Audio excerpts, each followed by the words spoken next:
Hi everyone, you're very welcome to the video. So, talking points today, we will be discussing sporting injuries and accidents. When is it too much? Where do we draw the line?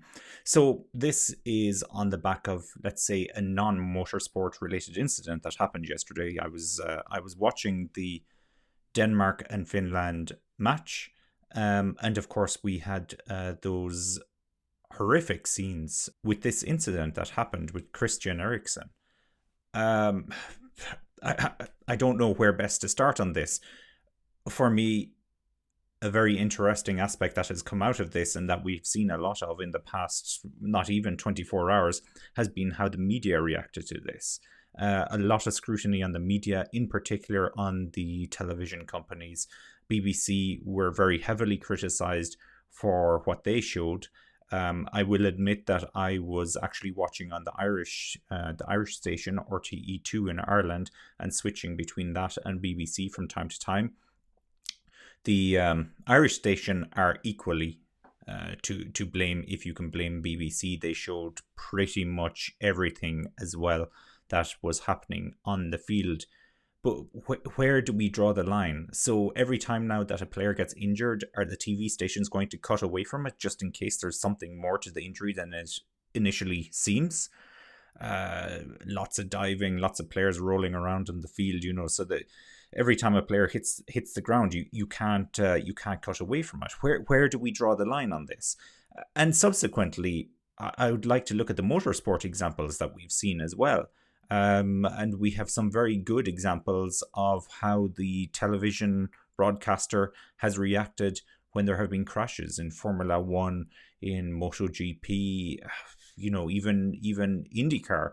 When you look at Rosenqvist's crash last night, thankfully he's okay. But where do we draw the line on this? So, firstly, let's start with the non-motorsport incident that has sparked this whole debate. So Christian Eriksen, he seemed to have some kind of cardiac incident. So what was different from this incident and those that have happened in the past? We had, of course, the death of a Hungarian player who used to play for Benfica on the field, and Marc-Vivien Foy for the Cameroon team as well. This time, though, Christian Eriksen was right in focus. He was right in focus. So actually, the camera was zoomed in on him just before the incident. There was a throw-in coming. They threw in the ball. The throw-in went to Christian Eriksen, and he subsequently collapsed after touching the ball. So it wasn't on the periphery. So he was very much in focus. He was the player on the ball when the incident happened. Let's put it that way. He hit the deck, obviously. What is the next step? Are the TV channels supposed to pull away at that point in time? That would be harsh. It became immediately clear then that there was something very serious wrong. Whether or not the broadcaster was able to decipher this or to figure this out, that's the other big debate. And then it became clear that CPR was required, and so CPR was started. For me personally, in my opinion, this is where the broadcaster ends the coverage. Okay, you can see the player is being administered CPR, so this is a very serious incident. Out of respect, we should cut away. I was concerned, as everybody was, I'm sure, that was watching this. But the more they showed, the more horrifying it became. If they had cut away after that initial, just as soon as they started the CPR, as soon as the broadcaster saw that, they should have cut away immediately. Cut away to a stadium shot or something like that. I think the Danish TV channel cut to a stadium shot at that point in time, and that was the way to do it. Instead, and it's like a car crash. You can't look away. You need to know what's happening. You need to know that the player is okay. The continued chest compressions and CPR, it was horrific. And the more you saw, the more you felt like there was no hope for the player that was going through this. It was really bad. And then obviously, they had the shots of his wife and people consoling her. absolutely not called for, not necessary whatsoever, shouldn't have been shown. So, as I said, you need to show a certain amount to make the fans realize that there's something serious happening here and that there's understanding. Because if you don't show that, then they will always be wondering what's going on, and the mind naturally assumes the worst. That's my opinion, at least. So, as I said, show the initial, up to the initial CPR, and cut away at that point. But of course, they didn't cut away, and they showed us far too much, and it was horrific. I was very concerned.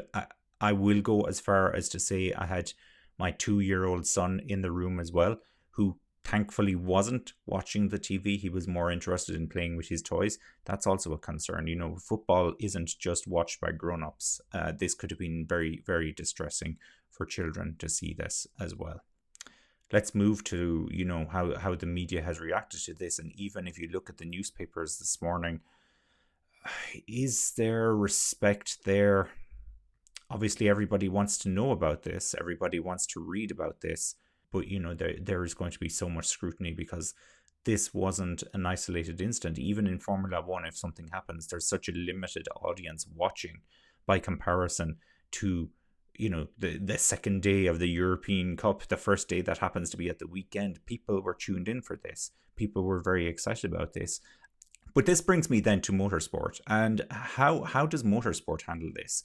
I think one very big difference we have to make here with motorsport is that because of the nature of motorsport and the speeds involved and the fact there are mechanical pieces and everything else like that, very clearly the broadcaster can't show close-ups of what's happening and the treatment that the driver in the accident is receiving, because there could be horrific injuries involved.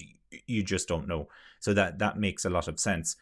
I actually, in my opinion, feel like maybe motorsport has taken this to the extreme.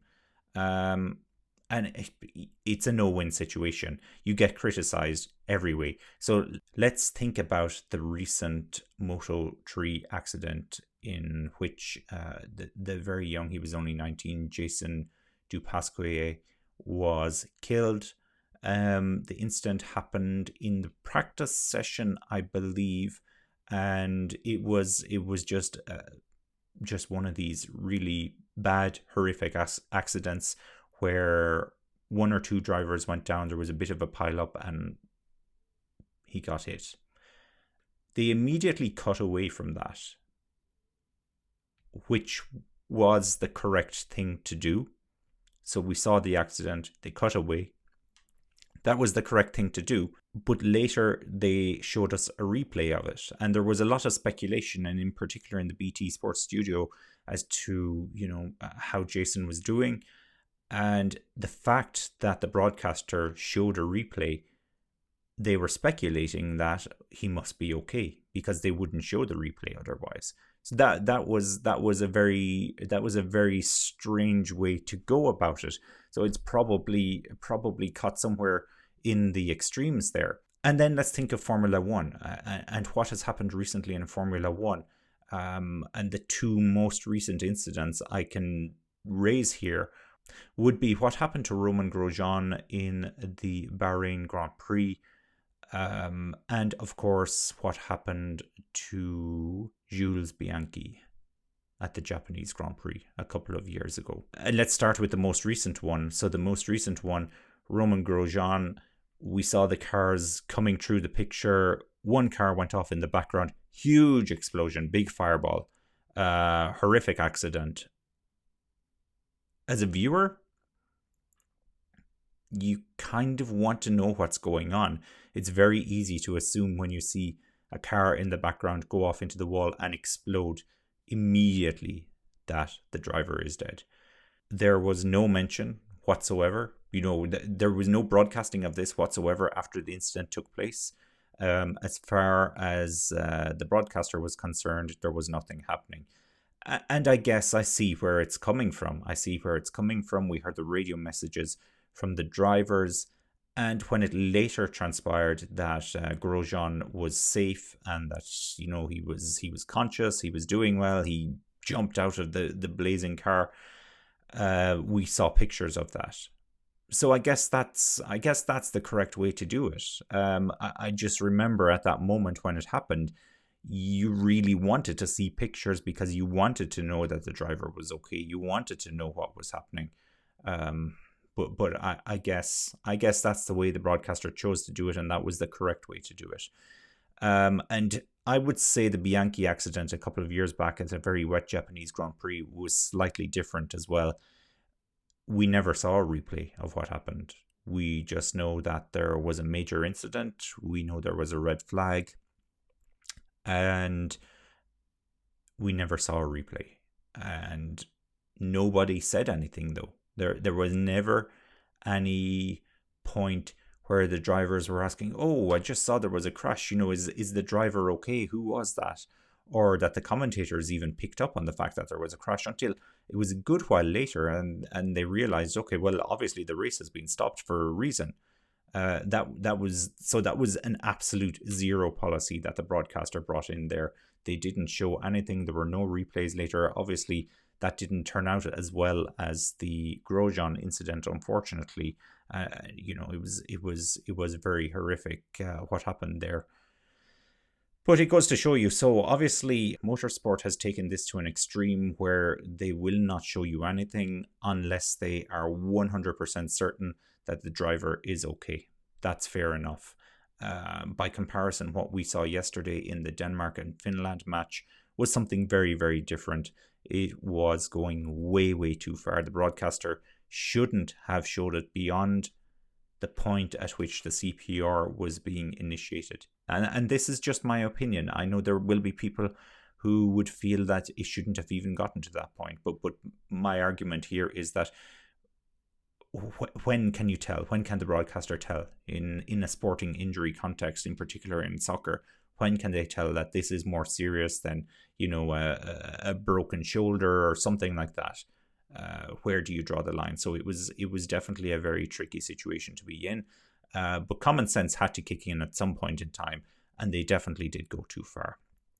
Okay, that's it. I think my rant is over for now. Very interested to hear your feedback. Leave us some comments. Let us know what you thought. And I'm sure this debate will rage on, and we'll hear much more about this. I guess there will be a lot of complaints to the BBC as well. And I hope there are a lot of complaints to RTE. Also, they had the power to do something about this and chose not to. Let me know what you think. Thank you very much for looking at this video. And please don't forget to hit the like button and subscribe to the channel.